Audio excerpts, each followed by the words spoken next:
We ended up going to Mexico this winter, and you'll never believe how expensive it was. Guess what we got for $400 a night in Sayulita?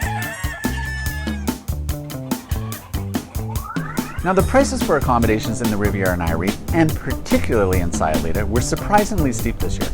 When we planned our trip to Mexico, we had planned to spend 2 of our 7 weeks in the Riviera Nayarit in Sayulita. Admittedly, we left sourcing accommodation rather late into the year, primarily as a result of the uncertainty surrounding travel, and especially with the Omicron variant running rampant. As a result, we found accommodations scarce, and what were available we found to be expensive. We couldn't understand why the costs were so high.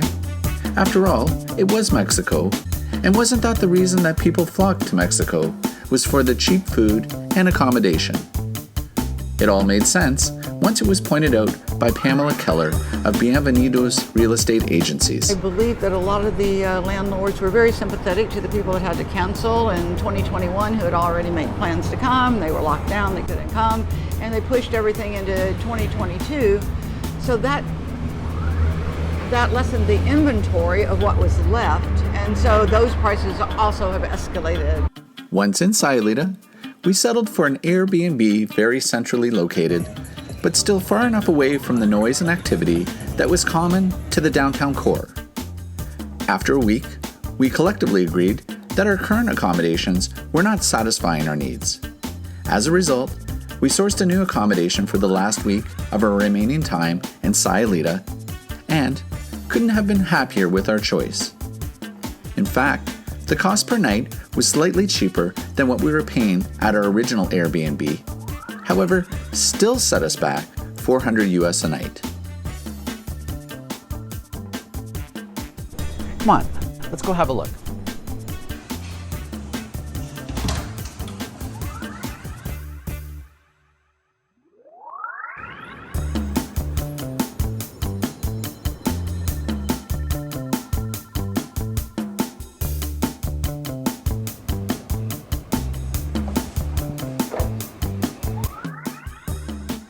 Now, we lucked into the perfect spot. On the surface, $400 a night seems rather steep, but when you see the space that this 3-bedroom, 3-bathroom condo has, you will see that it can be easily split between 3 couples, bringing it to a far more manageable $133 a night per couple.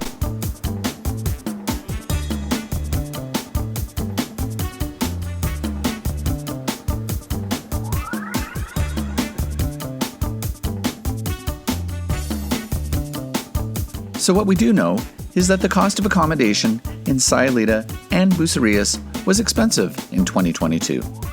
Perhaps in large part due to the reduced inventory, with owners honoring rentals from 2021 this year. But what are the costs going to be like in 2023? Especially in Bucerias, where we see an immense amount of development going on. Pamela Keller provides her insight on that specific question.